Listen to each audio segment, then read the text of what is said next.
143 কোটি ভারতবাসীর স্বপ্ন পূরণ হলো এবার। 9 মার্চ 2025 মেলবোর্ন ক্রিকেট গ্রাউন্ড। সময় সন্ধ্যে 7:30। গ্যালারিতে 90,000 মানুষ। সবার চোখে একটাই স্বপ্ন, চ্যাম্পিয়ন হওয়া। কিন্তু এই ম্যাচটা এতটাও সহজ ছিল না। একদিকে নিউজিল্যান্ডের ভয়ঙ্কর ফর্ম, অন্যদিকে ভারতীয় ব্যাটিং লাইন আপে আত্মবিশ্বাস। কে জিতবে এই মহারণ? টস জিতল নিউজিল্যান্ড, ব্যাটিং নেওয়ার সিদ্ধান্ত এবং শুরুতেই আক্রমণাত্মক ব্যাটিং।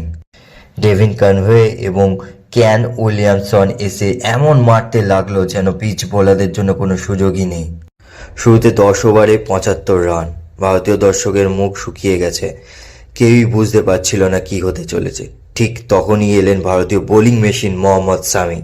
মোহাম্মদ শামির হাতের বল, উইলিয়ামসন স্ট্রাইকের প্রান্তে। মাঠে তখন পিত্তপতন নীরবতা। শামি ছুটে আসলেন এবং ধারাম অফ স্ট্রোকে উড়ে গেলেন উইলিয়ামসন। বোল্ড। ভারত দল উল্লাসে ফেটে পড়ল। এ যেন এক আজব শান্তি।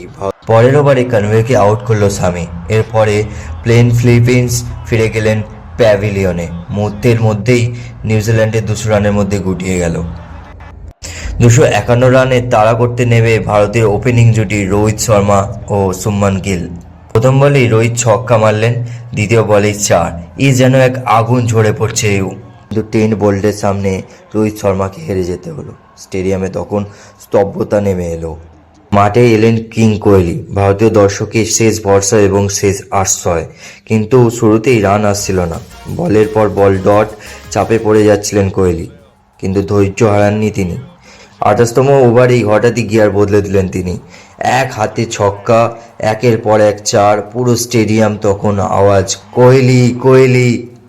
পঞ্চম অধ্যায়, শেষ ওভারের রুদ্ধশ্বাস মুহূর্ত। শেষ 6 বলে দরকার 10 রান। হার্দিক পান্ডিয়া স্ট্রাইকে, বল হাতে স্টানার। প্রথম বল ডট, দ্বিতীয় বলে বিশাল ছক্কা। ভারত তখন জয় থেকে 1 কদম দূরে। শেষ বলে 1 রান দরকার। স্ট্যানার বল করলেন, জাদেজা সুইট শট গ্যালারির দিকে এবং ভারত চ্যাম্পিয়ন। স্টেডিয়ামে তখন উল্লাস ফেটে পড়ল। বন্ধুরা, আজকের ম্যাচটা দেখে তোমরা কি শিখতে পারলে? আজকের ম্যাচটা কি তোমাদের দেখা সেরা ফাইনাল ম্যাচ ছিল? তোমাদের মতে ম্যাচের আসল নায়ককে কমেন্টে জানাও।